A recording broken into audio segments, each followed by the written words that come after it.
भक्तों, आप सभी से निवेदन है, श्री प्रेमानंद महाराज जी का यह सत्संग अंत तक अवश्य सुनिए, क्योंकि जो भी भक्त सच्चे मन से ये सत्संग सुनता है उसके जीवन में चल रही परेशानियां, बीमारी और दुख धीरे धीरे समाप्त होने लगते हैं। श्री प्रेमानंद महाराज जी की कृपा से घर में सुख शांति आती है। तो वीडियो को जरूर पूरा देखें। अगर आप सच्चे भक्त हैं तो इस वीडियो को लाइक और चैनल को सब्सक्राइब जरूर करें। यह आपका छोटा सा सहयोग हमें ऐसे दिव्य सत्संग आप तक पहुंचाने की प्रेरणा देता है। सुनिए श्री प्रेमानंद महाराज जी का सत्संग। राधे राधे। नाम विश्वंभर विश्व जीवावे, सांझ बिहान रिजिक पहुंचावे। ऐ उपासक, भरोसे में रहो, तुम्हारे हरि विश्वंभर नाम धारण करते हैं। सुबह शाम में पहुंची जाएगा उधर पोषण के लिए, चिंता मत करो। भरोसा दृढ़ रखो, दृढ़ भरोसा।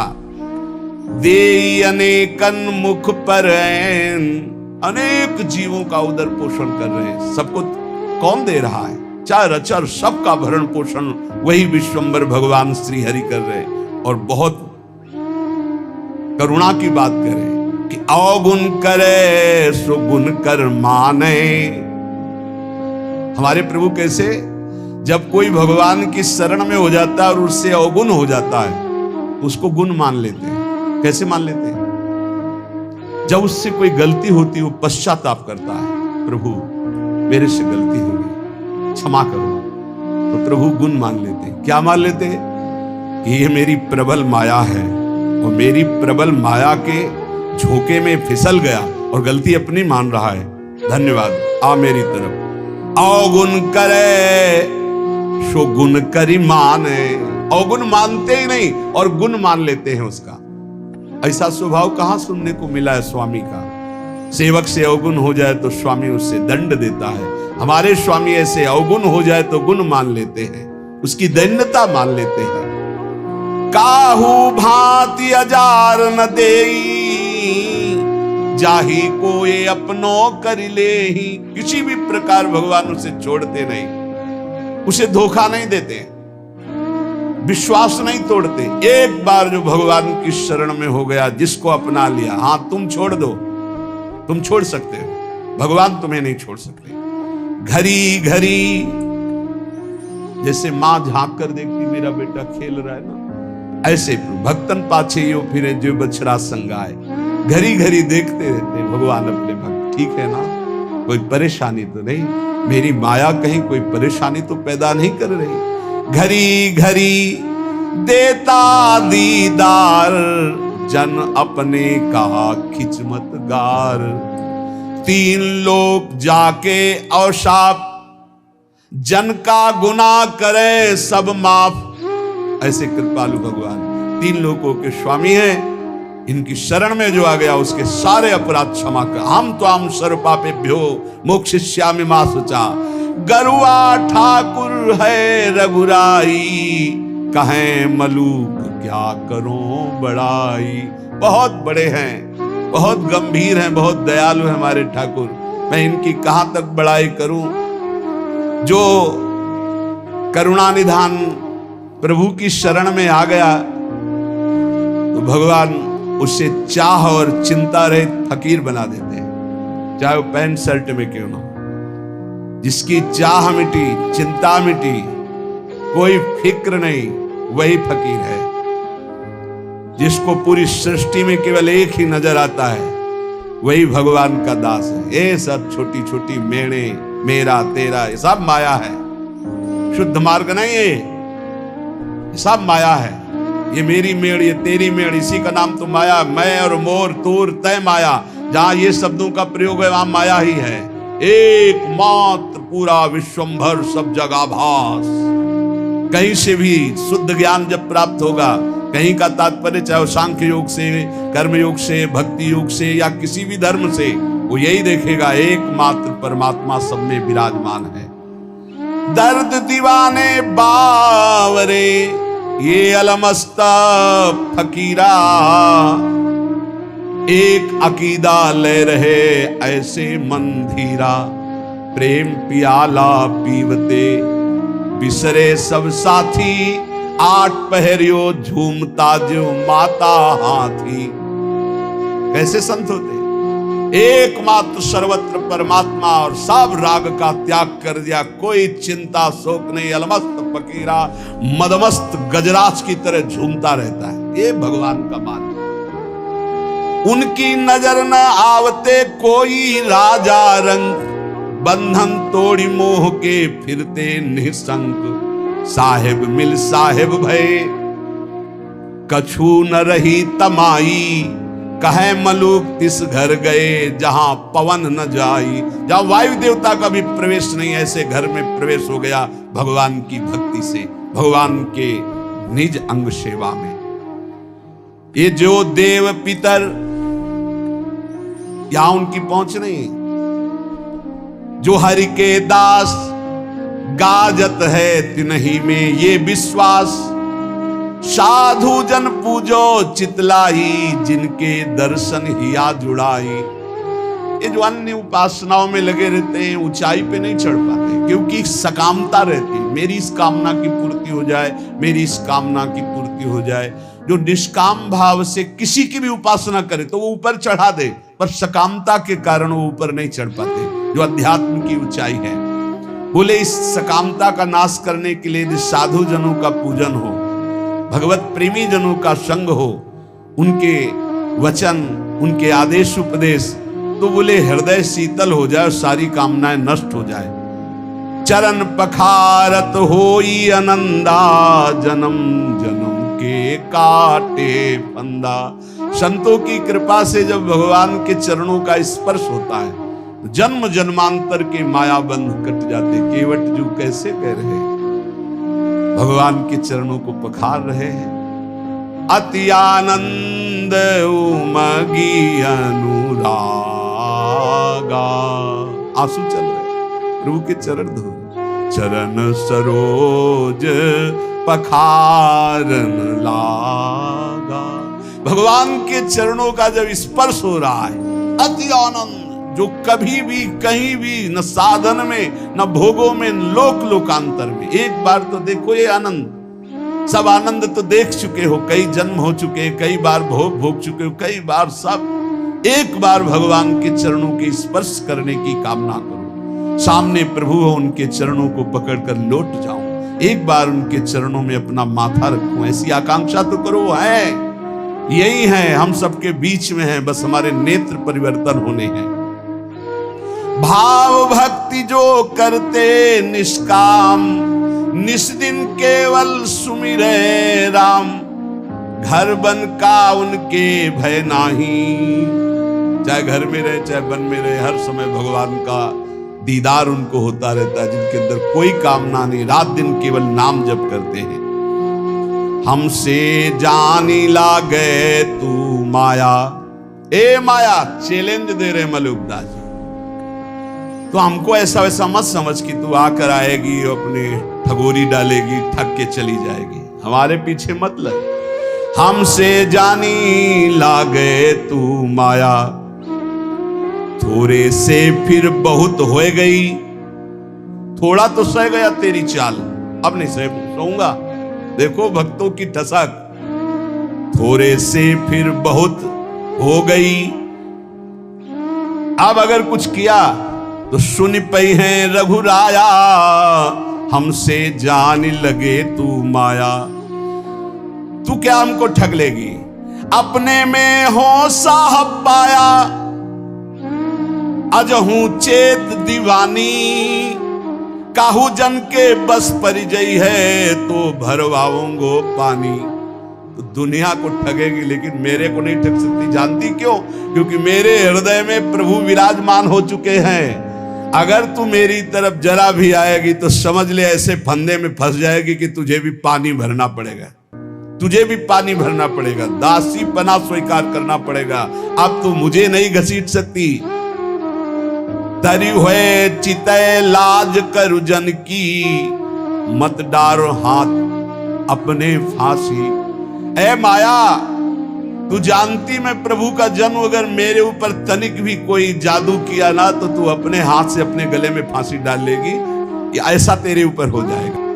श्री प्रेमानंद महाराज जी की कथा जब पहली बार सुनी तो ऐसा लगा जैसे कोई मेरे मन के अंदर छुपे हुए सवालों का जवाब दे रहा है कि वाणी में एक अलग ही शांति थी, सच्चाई थी जो सीधे हृदय को छू जाती है। उन्होंने बताया कि इंसान की सबसे बड़ी समस्या उसके बाहर नहीं बल्कि उसके अंदर होती है। हम दुनिया को बदलने की कोशिश करते हैं लेकिन खुद को नहीं बदलते और यही दुख का कारण है। इस कथा से सबसे पहली सीख यही मिली कि जीवन में चाहे कितनी परेशानियां क्यों ना हो, अगर मन शांत है और भगवान का सहारा है तो सब कुछ संभल सकता है।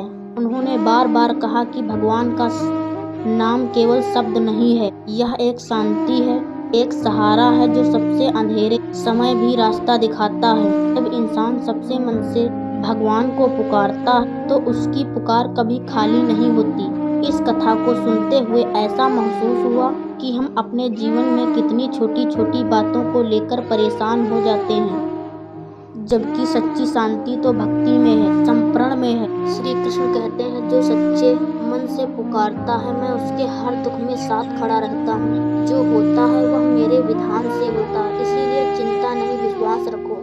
श्री प्रेमानंद महाराज जी कहते हैं, नाम जपते रहो क्योंकि मेरा नाम ही तुम्हारी सबसे बड़ी रक्षा है। श्री कृष्ण कहते हैं, कर्म करते जाओ, फल की चिंता मुझ पर छोड़ दो।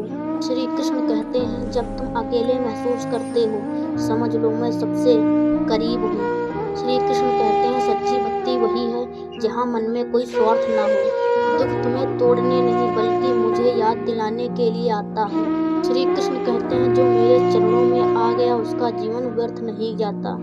श्री कृष्ण कहते हैं, मन को शांत रखो, मैं वही बसता हूँ जहाँ शांति होती है। श्री कृष्ण कहते हैं, मैं देर करता हूँ अंधेर नहीं। तो भक्तों, श्री प्रेमानंद महाराज जी के सत्संग का आगे और आनंद लीजिए। श्री प्रेमानंद महाराज जी का ये अंत तक सत्संग जरूर सुनकर जाना। आप लोगों से यही निवेदन है। राधे राधे। सुनिए ये सत्संग और आगे। जनते तेरो जोर न चली है क्योंकि रक्षपाल अविनाशी, परिजय है तेरे गरे फांसी। मेरा अविनाशी रक्षक सीम की चाप सके को तासु, बड़ रखवार रमापति जासु। ए मदमस्त रहो, किस मद में? मैं प्रभु का हूं, मैं श्यामाजू का हूं। देखो तो इस मद में देखो कोई नजदीक नहीं आएगा। कहे मलूक चुप कर ठगनी, अवगुण राख दुराई। जो जन उबरे राम नाम कई, ताते कछु न बसाई। ए ठगनी माया चुप रहे, अब तेरी कोई चाल नहीं चलेगी क्योंकि मेरे पास नाम है। मैं नाम के बल से तेरे ऊपर विजय प्राप्त करूंगा। प्रहलाद जी ने भी कहा, प्रभु मुझे कोई डर नहीं आपकी माया का, आपका चरणामृत और आपका नाम और आपके लीला गुण को सुनकर इस माया से मैं पार हो जाऊंगा। डर है इन लोगों को डूबते हुए देखकर, नाथ इन पर कृपा करो। मुझे आपकी कृपा की जरूरत नहीं है क्योंकि मेरे पास आपका नामामृत है, चरणामृत है, लीलामृत है। इसका पान करके मैं आपकी इस माया पर विजय प्राप्त कर लूंगा। कहे मलूका चुप कर ठगनी, अवगुण राख दुराई। ये अपने काम क्रोध लड़का बच्चा को ले जाए, यहां तेरी चाल चलने वाली नहीं। जो जन उबरे राम नाम कई, ताते कछु न बसाई। जो निरंतर नाम जप करता है, माया उस पर तेरा कोई अधिकार नहीं।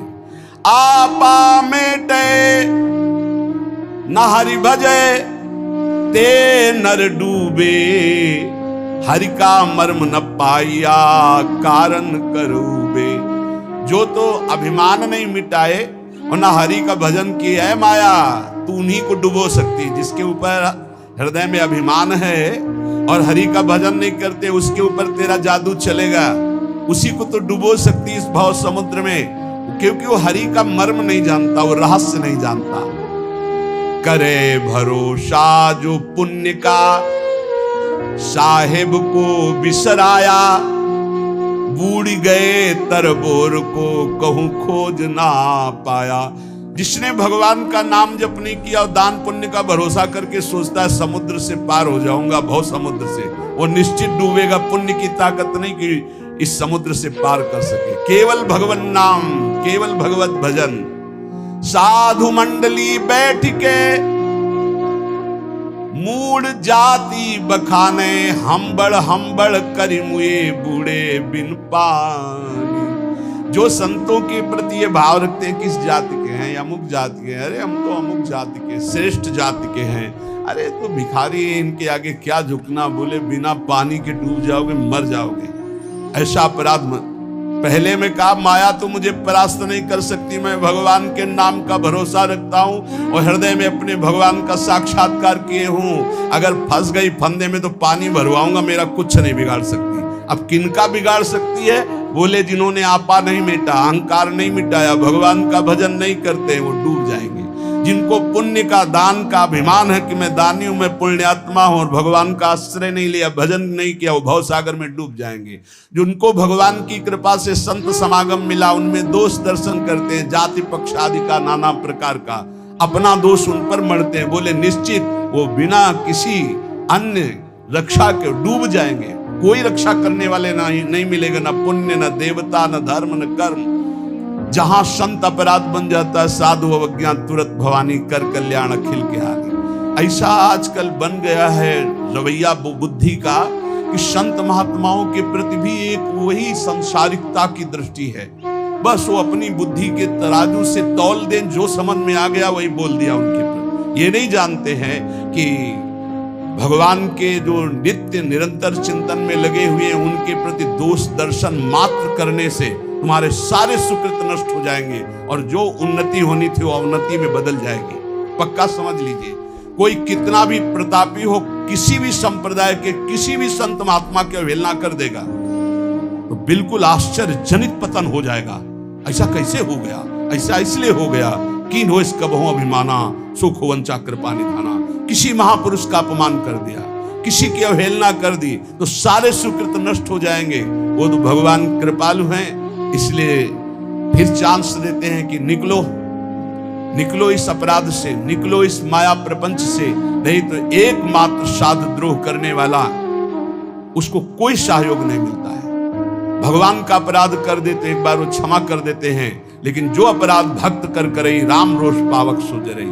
साधु मंडली बैठ के मूड़ी जाते बखाने, हम बड़ करी मुए बूढ़े बिन पानी। जो संत महात्माओं के बीच में जाकर अपना ज्ञान बघारते हैं, अपनी चतुरता दिखाते हैं, अपना बड़प्पन दिखाते हैं, अपने पद का अभिमान रखते हैं, बिना पानी के बूढ़ के मर जाएंगे। अर्थात जहां दिखाई नहीं देता कि एक बूंद पानी नहीं, वहां भी फिसल जाएंगे, वहां भी नष्ट हो जाएंगे। इसलिए काम क्रोध सब त्याग के जो राम गावे, दास मलु का यो कहे ते अलख लखावे। जो विकारों का त्याग कर भगवान का गुणगान करता है, नाम जप करता है, जिसको सहसा कोई लख नहीं सकता, वो परमात्मा उसकी दृष्टि में आ जाता है। गर्व न कीजय बावरे, मेरो हरि है गर्व प्रहारी। गर्व ते रावण गया पाया दुख भारी। ए अहंकार मत कर, संसार के भोगों का शरीर का नष्ट हो जाएगा। चलत दशानन डोलत अवनी, पृथ्वी कांपती थी जब रावण चलता था, लेकिन एक दिन वो हाल हुआ उस अहंकारी का। जो बानर भालू थे अपने पैर मारते थे उसकी खोपड़ी में, ऐसे खेल रहे थे। मंदोदरी हालत देख के कहा, जिस समय आप चलते थे, गर्जना करते थे, लोग के लोग थर्रा उठते थे, आज आपकी दुर्दशा, राम विमुख हाल तुम्हारा, रहा न को कुल रोवन है। ये तुम्हारी दुर्दशा भगवान से विमुख होने के कारण है।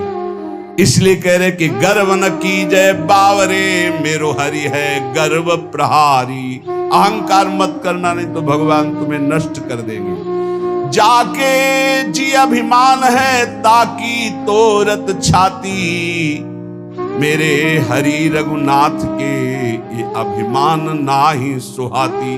हमारे प्रभु को अभिमान किसी बात का अच्छा नहीं लगता। मत करना अभिमान, तुम्हारे पास है ही क्या अभिमान करने लायक? जो कुछ है वो प्रभु ने दिया है, क्यों अभिमान करते हो? मलुकदास जी महाराज कह रहे, राम राम के नाम को जहां नहीं लवलेश, तहां पानी ना पीजिए, पर हरिये सो देश। जिसके गले में कंठी नहीं, मुख में नाम नहीं, जो भगवान से विमुख है या भगवान का नाम ही नहीं जपता, भगवान से, ऐसे आदमी के हाथ का पानी भी ना पिए। क्योंकि उससे भगवत विमुक्ता बढ़ती है। जो भगवान का नाम नहीं जपता, भगवान का नाम नहीं लेता, हमें उसके हाथ का खान पान स्वीकार नहीं करना। राम राम के नाम को जहां नहीं लवलेस, पानी तहां न पीजिए, परिहरिए सो देश। जिस गांव में वैष्णव नहीं होता था, चतुर्भुजदास जी उस गांव में डेरा नहीं डालते थे, उस गांव का पानी भी नहीं पीते थे। राम नाम जिन जानिया तेई बड़े सपूत, एक राम के भजन बिन कांगा फिरे कपूत। वही सपूत है जो भगवान की भक्ति करता है, राष्ट्र भक्ति करता है, समाज को सुख पहुंचाता है। नहीं तो जन्म लेने का मतलब क्या रहा। राम नाम एक रति, पाप की कोटि पहाड़, ऐसी महिमा नाम की जारी करे सब छार। अगर पाप पहाड़ के समान भी है और रत्ती भर नाम हो गया तो सारे पापों को भस्म कर देगा, पर आगे से पाप ना हो ये सावधानी रहे। वास्तव में संसार का बहुत जन्मों से महत्वंताकरण में बैठा है, इसलिए वो भोग बहुत प्रिय लगते हैं। आज सामने भोग उपस्थित हुआ, भोग लेते, भगवान तो क्षमा ही कर देंगे। और भगवान कहा है हम स्वाम स्वरूपापे भ्यो मोक्षयिष्यामि मा शुचा। अब ही एक बार गलती मान लेंगे भगवान से, पर ऐसे को क्षमा नहीं मिलता, ध्यान रखना।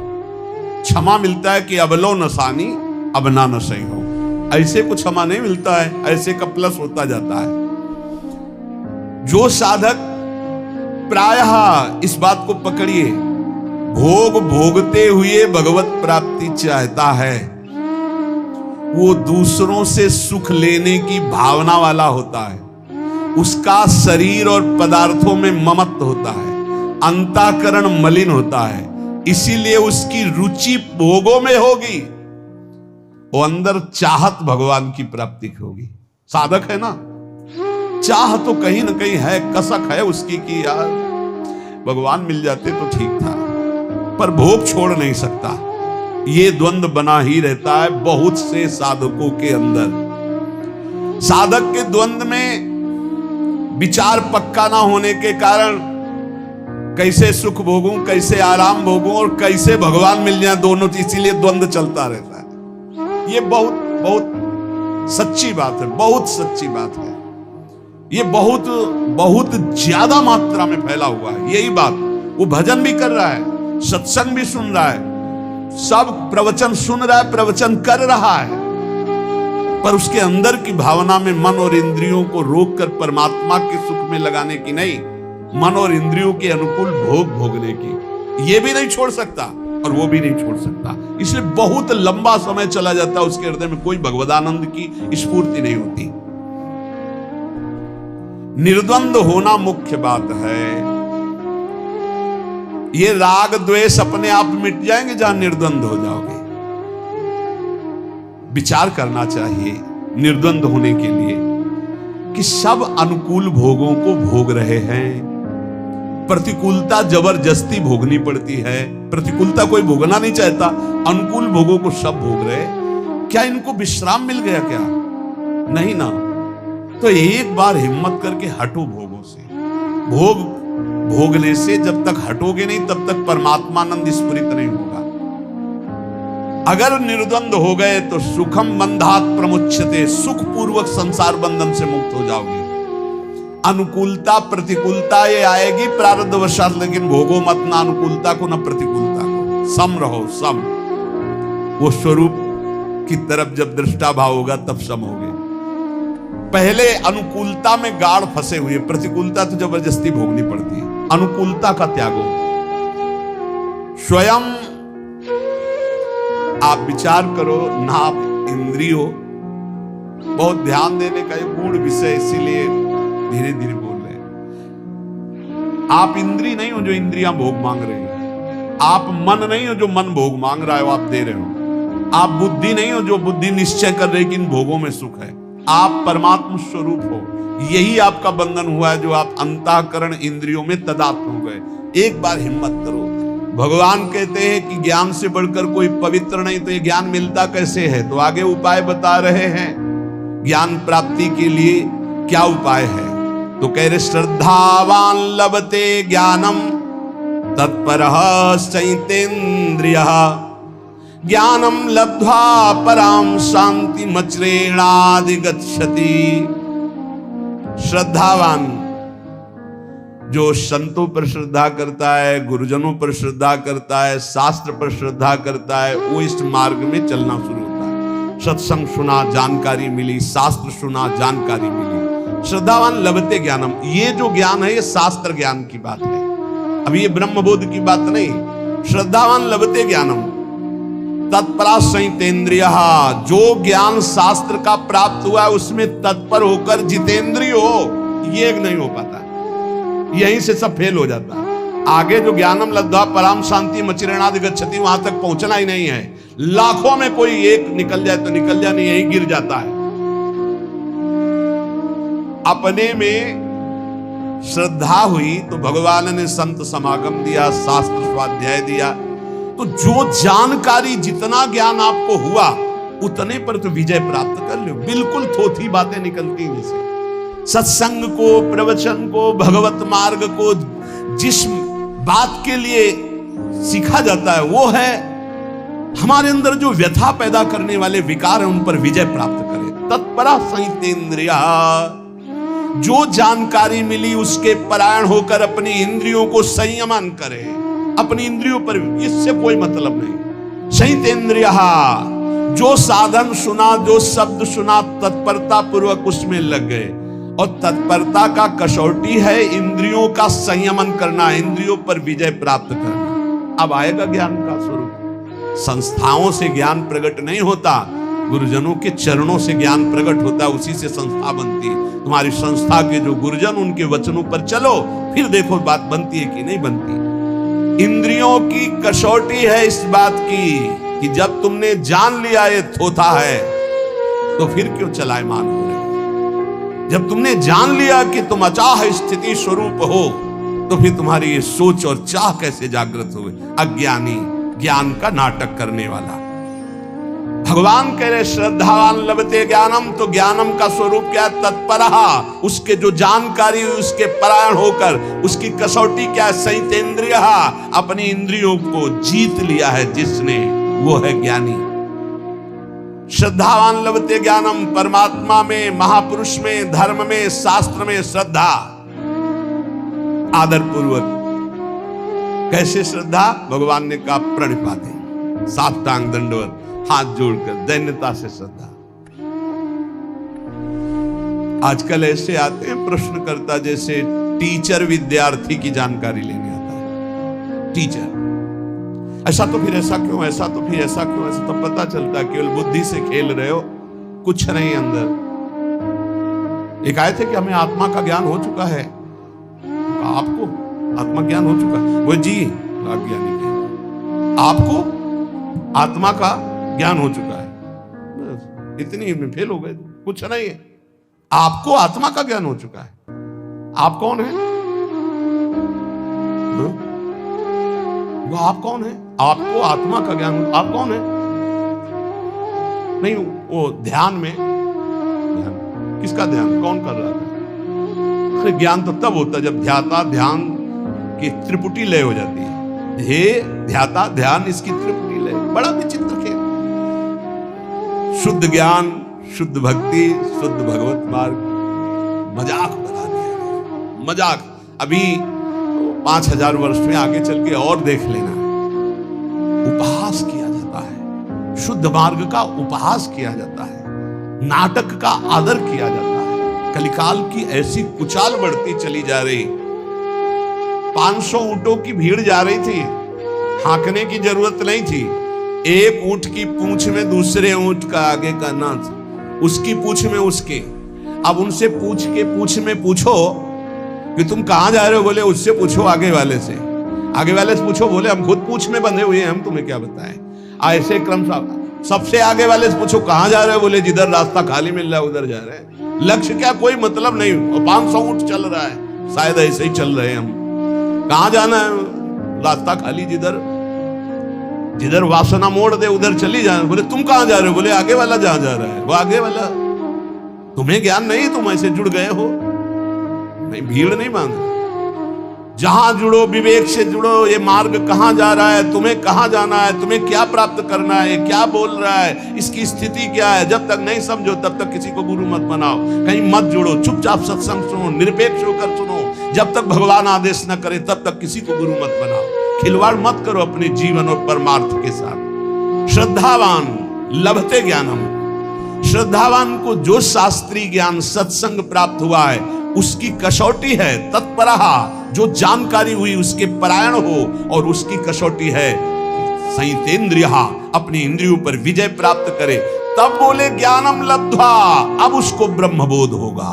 परम शांति मचिरेणाधिगच्छति, वो तत्काल परम शांति को प्राप्त हो गया। ब्रह्मभूता प्रसन्नात्मा न शोचति न कांक्षति, समा सर्वेषु भूतेषु मद्भक्तिम लभते परा। जब तक इंद्रियां संयत नहीं हुई, साधन में तत्परता नहीं हुई, तब तक केवल ढोंग है, कोई ज्ञान नहीं। साधन में तत्परता आती है जो गुरुजनों ने साधना दी उसके परायण होने पर, दूसरों का आदर करने पर, सबका आदर करे, साधन में अपने खुद चित्त लगाए रहे पूरी श्रद्धा के साथ, और इंद्रियों को विषय की तरफ ना जाने दे, तो नित्य प्राप्त तत्व का बोध हो जाता है। ये गुरु कृपा से, ऐसे थोड़ी होता है। बड़ा विचित्र समय, बड़ा विचित्र समय। भगवान कह रहे ज्ञानम लब्ध्वा परम शांति, वो परम शांति जहां न किसी तरह का मान अपमान, लाभ हानि, सुख दुख, जन्म मृत्यु, इनका प्रवेश ही नहीं, वो ज्ञानम लब्ध्वा परम शांति मचिरेणाधिगच्छति। बड़े आश्चर्य की बात है कि नित्य निरंतर परमात्मा स्वरूप यहां विराजमान है, फिर भी वो प्रियता शरीर में और भोगों में किए हुए जीव भटक रहा है। इसका कारण ये भगवान की दुरंत माया है। हम स्थायी सुख संसार को मान लेते हैं और पूरा जन्म इसी में व्यतीत कर देते हैं। सुख लेने की संसार से भावना से इतना अपनापन हो जाता है शरीर में कि हम कभी सोच ही नहीं सकते कि शरीर से हमारा कोई संबंध नहीं, इस शरीर से हमारा कोई संबंध नहीं, बिल्कुल नहीं है, किसी तरह नहीं है। यद्यपि मृषा पर छूटती कठिनाई, ऐसी भगवान की ब्रह्म मोहिनी माया लग गई। संसार के प्रति जो प्रीति हो गई है, यही माया है, यही अज्ञान है। इसी को हटाने के लिए हाँ, बड़ी बड़ी संगोष्ठियां केवल संसार को सुधारने के लिए हो रही, अपने सुधारने की तरफ लौट ही नहीं पा रहे। हम अपनी तरफ तो हम देख ही नहीं पा रहे, बहिर्मुख होकर बाहर भागते चले जा रहे, वो बुरा वो बुरा वो बुरा, और अंदर जब देखे तो भाई, जब दिल खोजो अपना हो तो हमसे बुरा ना हो। परमात्मा स्वरूप को छोड़ करके हम देख। कल्पना कीजिए रात का समय है, चारों तरफ शांति, और अचानक आपके मन में एक सवाल आता है, क्या हनुमान जी आज भी जीवित हैं? क्या वो आज भी इस धरती पर मौजूद हैं? क्या वो आज भी अपने भक्तों की मदद करते हैं? ये सवाल नया है, हजारों साल से लोग यही पूछते आए हैं, और आज हम इसी सवाल की सच्चाई को समझने की कोशिश करेंगे। सरल शब्दों में, बिना किसी उलझन के, सबसे पहले हमें समझना होगा कि हनुमान जी कौन थे। रामायण के अनुसार हनुमान जी भगवान राम के सबसे बड़े भक्त थे। वो केवल एक योद्धा नहीं थे, वो शक्ति, भक्ति और बुद्धि का मेल। उन्होंने समुद्र पार लंका तक पहुँचे, सीता माता का पता लगा और फिर लंका का जला दिया। लेकिन यह कहानी सिर्फ भक्ति की नहीं, विश्वास की कहानी है। अब सवाल आता है, क्या वो आज भी जीवित हैं? धर्म ग्रंथों के अनुसार हनुमान जी को अमरता का वरदान मिला था। जब भगवान राम धरती से जाने लगे, तब उन्होंने हनुमान जी से कहा कि जब तक इस दुनिया में उनका नाम लिया जाए, तब तक लोग रामायण सुनेंगे, तब तक हनुमान जी इस धरती पर रहेंगे। इसका मतलब यह हुआ कि हनुमान जी की कभी मृत्यु नहीं होगी, वे हमेशा जीवित रहेंगे। लेकिन यह बात सिर्फ एक कहानी है या इसके पीछे कोई सच्चाई भी है? कुछ लोग कहते हैं कि इन्होंने हनुमान जी को देखा है, कुछ कहते हैं कि संकट के समय कोई दृश्य शक्ति उनकी मदद करती है और वो उसे हनुमान जी मानते। भारत में कई ऐसी जगह हैं जहां लोग मानते हैं कि हनुमान जी आज भी जीवित हैं, जैसे पहाड़ों में, जंगलों में या कुछ पुराने मंदिरों में। लेकिन इन बातों का कोई पक्का सबूत नहीं है। विज्ञान की नज़र से देखें तो आज तक ऐसा कोई परिणाम नहीं मिला जिससे यह साबित हो कि कोई अमर है। हर जीव का एक जीवन होता और एक अंत होता है, लेकिन धर्म और विश्वास की दुनिया अलग होती है। वहाँ सब कुछ सिर्फ आँखों से नहीं देखा जाता, वहाँ दिल से महसूस किया जाता है। अब यहाँ एक बात समझना बहुत जरूरी है। जब लोग कहते हैं कि हनुमान जी जीवित हैं, तो उसका मतलब सिर्फ शरीर से जीवित होना नहीं होता। उसका मतलब होता है उनकी शक्ति, उनकी भावना, उनका विश्वास आज भी जीवित है। जब कोई व्यक्ति डरता है और श्री राम हनुमान जी का नाम लेता है और उसे हिम्मत मिलती है, तो क्या यह किसी चमत्कार से कम है? जब कोई मुश्किल में होता है और अचानक उसे रास्ता मिल जाता है, तो क्या यह सिर्फ इत्तेफाक या कुछ और? कई लोग अपने अनुभव बताते हैं कि जब वे बहुत बड़ी परेशानी में थे, तब किसी ने उनकी मदद की थी और बाद में वह व्यक्ति गायब हो गया। वो लोग मानते हैं कि वह हनुमान जी थे, लेकिन सच क्या है यही कहना मुश्किल है, क्योंकि अनुभव हर व्यक्ति का अलग होता है। कुछ लोग इसे विश्वास मानते हैं, कुछ लोग इसे संयोग मानते हैं, लेकिन एक बात तय है, हनुमान जी एक ऐसे चरित्र हैं जो इंसान को डर से बाहर निकालते हैं, उन्हें ताकत देते हैं, और यही वजह है कि लोग आज भी उन्हें जीवित मानते हैं। अब अगर हम इतिहास की नज़र में देखें तो रामायण का प्राचीन ग्रंथ है, उसमें बताई गई घटनाएं हजारों साल पुरानी हैं। इतिहासकार मानते हैं कि यह कहानी पूरी तरह से सच भी हो सकती है और इसमें कुछ कल्पना भी हो सकती है, लेकिन हनुमान जी का चरित्र इतना मजबूत है कि वह सिर्फ कहानी बनाकर नहीं रह गया, वह लोगों के जीवन का हिस्सा बन गया। आज भी लाखों लोग हर मंगलवार और शनिवार को हनुमान जी की पूजा करते हैं, हनुमान चालीसा पढ़ते हैं और उन्हें विश्वास है हनुमान जी उनकी रक्षा करेंगे।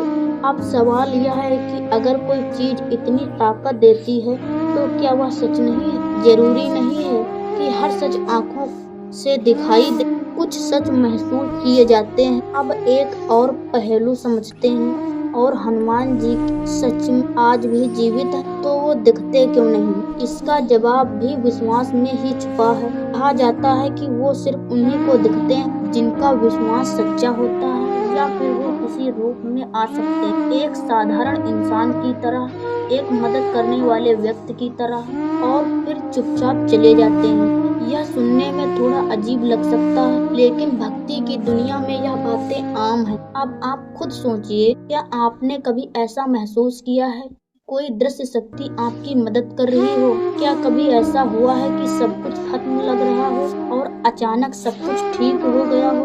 अगर हाँ, तो आप उसे क्या कहेंगे? हिम्मत, भगवान, या कुछ और? यही वो जगह है जहाँ विज्ञान और विश्वास अलग हो जाते। विज्ञान सबूत मांगता है और विश्वास अनुभव पर चलता है, और दोनों अपने अपने तरीके से सही हो सकते हैं। अंत में सवाल वही रहता है, क्या हनुमान जी आज भी जीवित हैं? इसका सीधा जवाब शायद किसी के पास नहीं है, लेकिन उनका नाम लेने से आपको ताकत मिलती है और उनके बारे में सोचकर आपका डर कम हो जाता है, क्योंकि भक्ति में आपकी जिंदगी बेहतर होती है।